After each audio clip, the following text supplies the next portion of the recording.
I can remember, this is from her, not me, that I can be as strong a woman as she was. For such a small woman, she left big shoes to fill. Mom, I want you to know that you will be thought of often and missed every day. And this is the poem. If roses grew in heaven, Lord, please pick a bunch for me. Place them in my mother's arms and tell her they're from me. Tell her I love her and I miss her, and when she turns to smile, place a kiss upon her cheek and hold her for a while. Yay. But there's an ache within my heart that will never go away.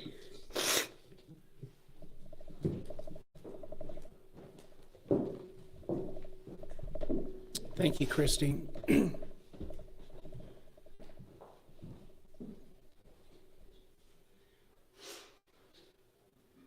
Somewhere out there's an extrovert dying to say something, sitting next to an introvert going, no, don't say anything. Well, it's me. Oh, Betty Bean and I, one of the firm things that we really believed is that God puts people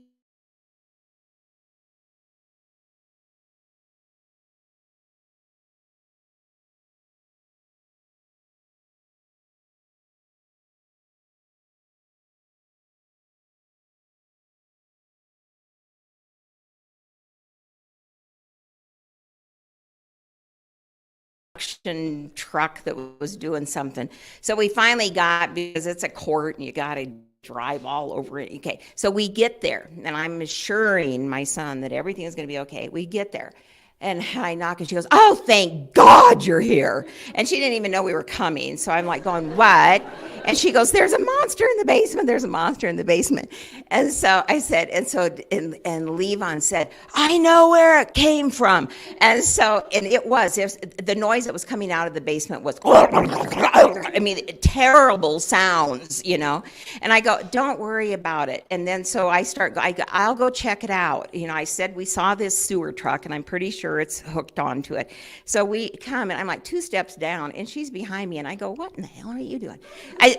You can't go down these stairs. I mean, you know, I'm sitting here going, I'm not going to have the wrath of everybody if she falls down these stairs.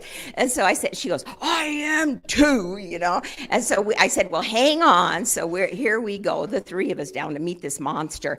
And I'm thinking the whole basement's going to be full of sewers, what I'm thinking.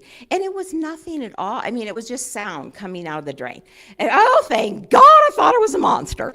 And so then I get looking around the basement.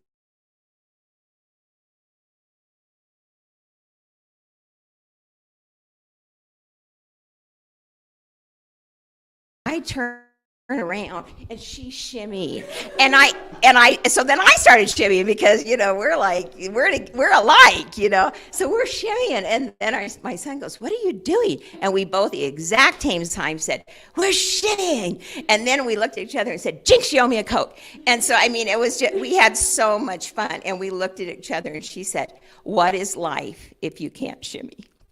And I'm never going to forget that. And I know she's up there teaching everybody how to shimmy. Thank you, Betty. And tell them your name. Glenda. Glenda Haley. Thank you. Who would like to go next?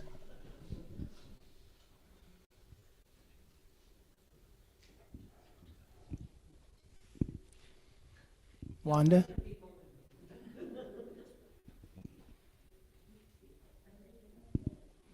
Mary, do you want to say something?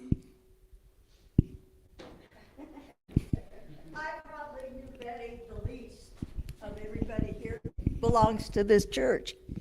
But what I knew of her, she was a great gal. And she has quite a challenge to keep up with me, right? Thank you all for coming.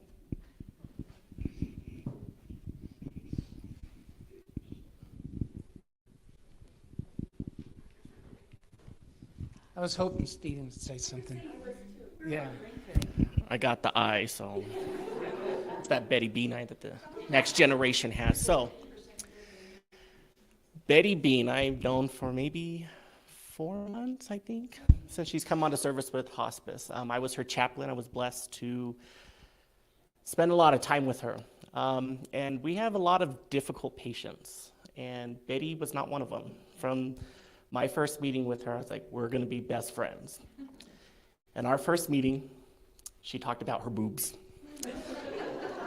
And I said, Betty, I'm a chaplain, you cannot talk about your boobs. And she goes, but let me tell you, I had big boobs one day and I went to bed and I woke up and they ran away and now I'm stuck with these things. And I'm like, Betty,